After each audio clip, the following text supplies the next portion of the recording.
மலடும் உன் குடும்பத்திலே, உன் தேசத்திலே இனி இருப்பது இல்லை. இந்த காலை நேரத்தில் சபைக்கு தருகிற வாக்குத்தத்த வார்த்தை, மலடு உன் தேசத்தில் இனி இருப்பதில்லை, மலடு உன் கூடாரத்தில் இனி இருப்பதில்லை.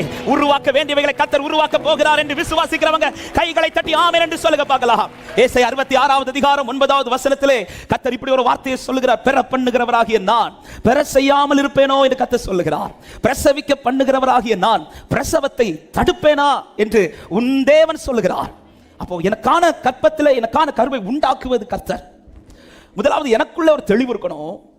என் வாழ்க்கையில எதை உருவாக்க வேண்டுமானாலும் அதை கர்த்தர் தான் செய்ய வல்லவர்.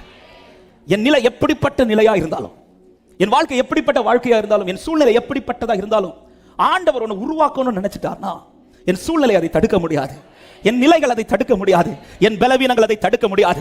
தேவன் செய்ய நினைக்கிறதை யாருக்கும் தடுக்க முடியாது என்று நம்புகிறவர்கள் ஆமென் என்று சொல்லுங்க பார்க்கலாம். சாராளின் கற்பம் அடைத்திருந்த நிலையில்தான் சாராளை குறித்து வேதம் சொல்லுகிறது, அவளை கற்பந்தரிக்க கர்த்தர் பலப்படுத்தினார்.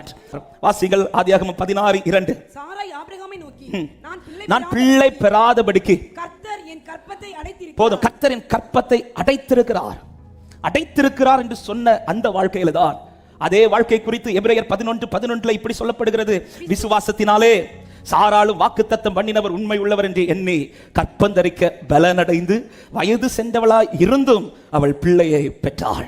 ஹல்லேலூயா. அடைக்கப்பட்ட அந்த வாழ்க்கையில தான் கர்த்தர் வாசலை திறந்து சுதந்தரிக்க வேண்டியதை சுதந்தரிக்க பண்ணினார். எத்தனை பேர் நம்புகிறீர்கள்? இனி ஒரு வாழ்க்கையில் அல்ல, என் வாழ்க்கையில கர்த்தர் இதை செய்ய போகிறார் என்று நம்புகிறவர்கள் வலது கரத்தை உயர்த்தி ஆமென் என்று சொல்லுங்க பார்க்கலாம்.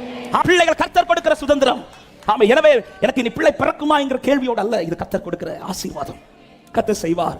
பல ஆண்டுகளாக இருக்கலாம், வருஷங்கள் போயிருக்கலாம், நினைத்த காலங்கள் எல்லாம் தாண்டி போயிருக்கலாம். அதை குறித்து கவலைப்படாதீர்கள். காலத்தையும் சமயத்தையும் மாற்றுகிற தேவன், உங்களை பலனடைய பண்ணுகிற தேவன். இந்த வருஷம் இந்த மாதத்திலே கர்த்தர் திறக்க பண்ண போகிறார், திறக்க பண்ண போகிறார், திறக்க பண்ண போகிறார். அதிசயம் விளங்க போகிறது. செத்த கற்பத்தில் சத்தம் கேட்டது போல இது உன் செத்த கற்பத்தில் சத்தம் கேட்கிறது.